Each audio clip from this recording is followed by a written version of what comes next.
أعزائي مستمعي راديو هيفي اف ام، أهلا بكم. أنا سيران أحمد، سأقدم لكم حلقات جديدة من الزاوية التكنولوجية.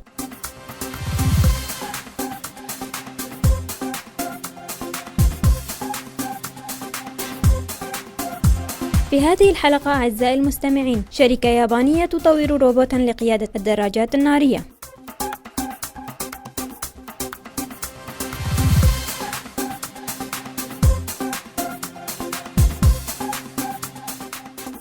عرضت شركة ياماها اليابانية لصناعة الدراجات النارية دراجة يقودها روبوت يشبه البشر، قائلة إن هذه التكنولوجيا قد تقدم يوما بديلا للسيارات ذاتية القيادة. وفي سباق يلاحق السيارات ذاتية القيادة، كشفت ياماها عن روبوت يقود دراجة نارية، وتقول الشركة اليابانية إنه يتحكم في نفسه تماما، وأنه يلف الصمام حين يريد أن يزيد سرعة الدراجة، كما يستخدم المكابح وينتقل بين أنظمة السرعة.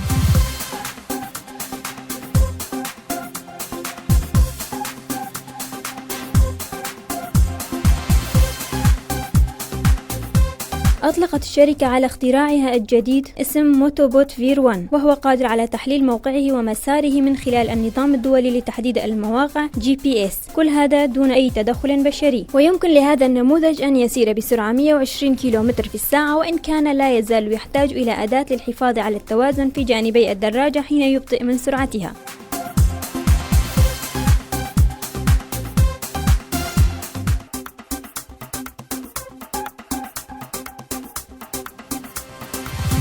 عرضت شركة ياماها منتجها الجديد في معرض طوكيو للسيارات، وقالت إن روبوت مثل هذا يمكن أن يقود يوما السيارة، وهو ما قد يجعل تكنولوجيا السيارات ذاتية القيادة لا حاجة لها.